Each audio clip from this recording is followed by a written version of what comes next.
Just a small brief introduction of myself. I'm Jagdish Ahuja, former president of Bangalore Stock Exchange and director of PCS Securities.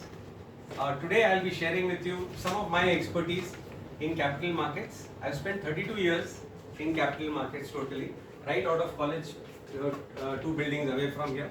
I graduated from St. Joseph's Commerce College with a rank of 20th rank, and after that tried my family business, tried couple of businesses, but just including horse racing, including everything, horse racing means as a bookie, not as a punter.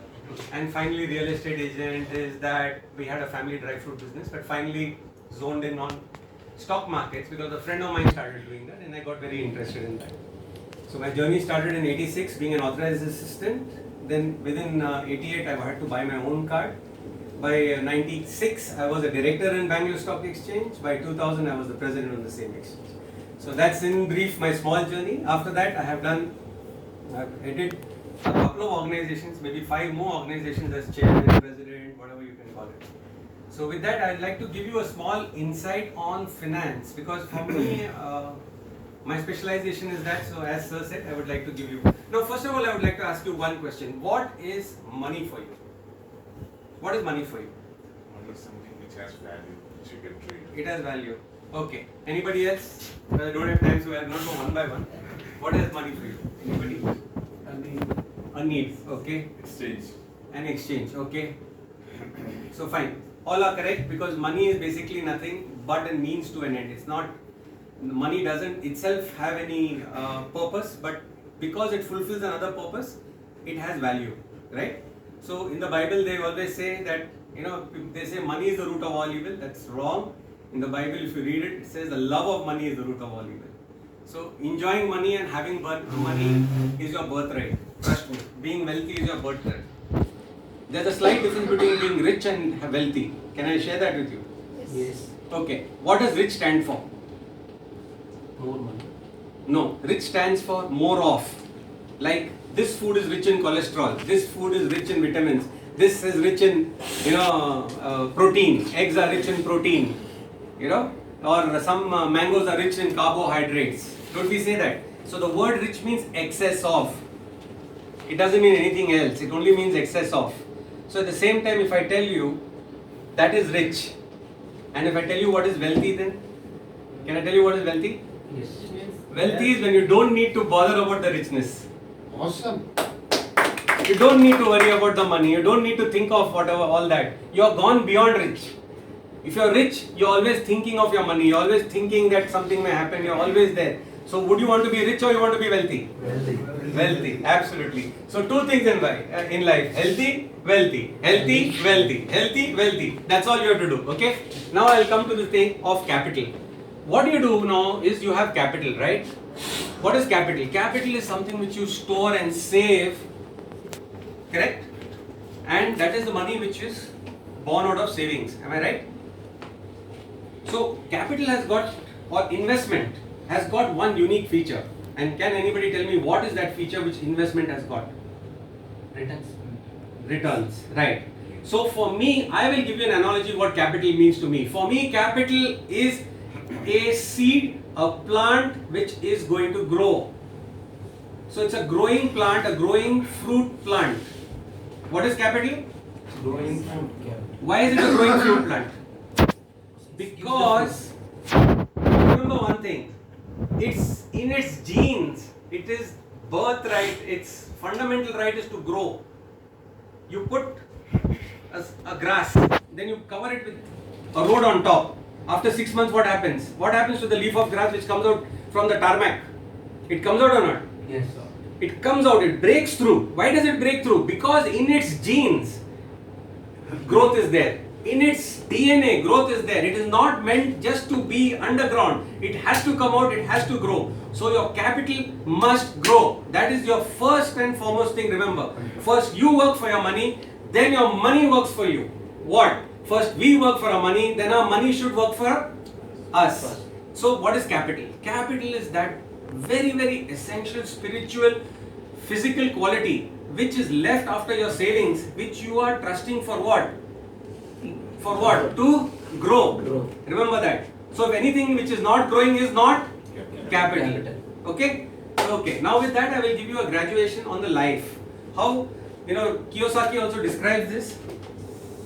See, we all start off, we always like to be employees first. We have all been designed for that. Why? Our parents have grained it into us. What they tell you? Go to school, get good grades, then you'll get a good job. After you get good job, you'll get good salary. After you get good salary, you will become happy and wealthy, right? But if you stick to being an employee, you will always be an employee. Did you ever realize that? If you will remain an employee, your full life will be employee. I was for That 16 means, years. yes, that means what is going to happen to you? What is going to happen to you? Finally, one day when you stop working, your money stops.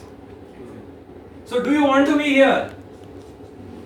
Tomorrow, you, for some reason, some accident happens. What happens to you? Where's the job security? Do you think they're going to give it to you? No. Insurance. They'll just say, Tata, bye bye. Sir gave a very good example last time in our training class. He said, employee, yes, great. Can you sell your chair? Can you sell your seat? And say, no, I have worked as finance controller, right? So, account manager. Now I want to give this account manager. Can I get a premium for it from the company? Company says, Tata, bye bye.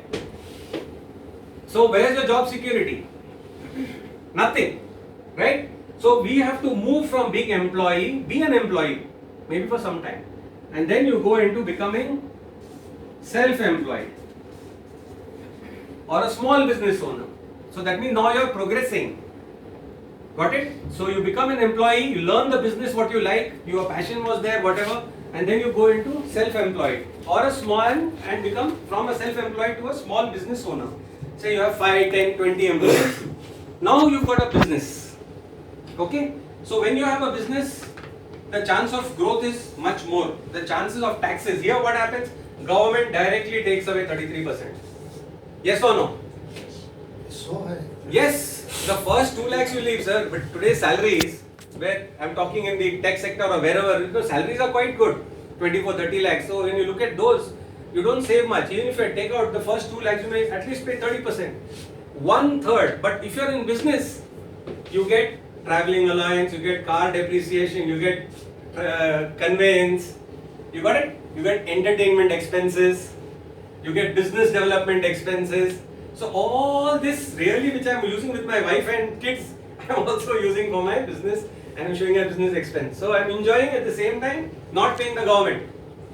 So in effect I am only paying 15% tax or 10% or maybe 5%. So I save there, I am better off. Now this is not the end of it. From here you go into a bigger business. So you become a business owner. Now when you become a business owner, you've got more employees, you've got your branches, everything. Now you think you're set, right? Because today your business has value. You have made 5 shops. So if you want to sell your business, is it possible? Yes. Can you retire tomorrow once selling your business? Yes. Can you stop working? Because finally the goal in life is this. Double F. It is financial freedom. And financial freedom for me is wealth. Where I am free of wondering whether I should not look at the tag. I shouldn't go and see the price tag. I like it, I buy it. Very I much. go in the menu, I see what I want to eat, not what is the cheapest. If you look at the cheapest, you'll always remain cheapest. Very true. So it's the point of view how you want to do it. So you look at becoming financially free. So you have become a business owner. From a business owner, you can sell your business. And finally, you have to get to this stage. Now, only holidaying, enjoying, relaxing, looking for new businesses, looking for new acquisitions, and the same thing continues. My money has to work for me. I will not work for my money. Beautiful. So this is the final graduation. So start from employed to self-employed to small business owner to a big business owner. Once you're a big business owner, don't get married to your business. It's time to sell it. Become an investor, buy more businesses. Somebody's got a great idea, I'll partner with you. I'll give you the money. Out of 10 businesses, 2 may fail. 9 may fail. One will give you all, but all the other 9 will give you. That is proven in the world. It's not that I'm trying to tell you something which is out of fiction. Even if 9 fail, you've lost only 9. But that one goes 100 times, you made what? 100 minus 9, 91 times your money. What else do you want? Like Bitcoin. Like anything, sir. Anything. You take any business where, because see, you're going to put money in a business which you are obviously thinking will grow. You're not going to put in some idea which is rotten. So when you've got a great idea, invest with people who know that business, who have spent years in that business, some technocrat, somebody who's got, evidence, what we call 30 years, 40 years experience in that business, or they have a unique, what we call a unique advantage. Invest with them, sit back and monitor. Your job is to monitor what? Your job is to monitor growth. The day it stops growing, look. Don't, it's like this, Don't be a farmer who looks at every day one leaf coming out. No use. Season will come, you have to cut it. But that doesn't mean you don't look at it also. You just have to look at it and see whether it's growing as per the time.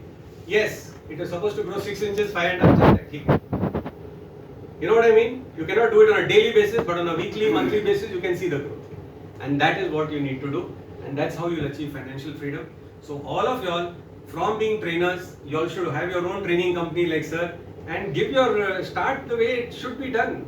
And you will have to start here. I mean, you may be here, you have to start here, and then you start giving classes or whatever, the way you want to make a company out of it, or you have a business, enhance your business.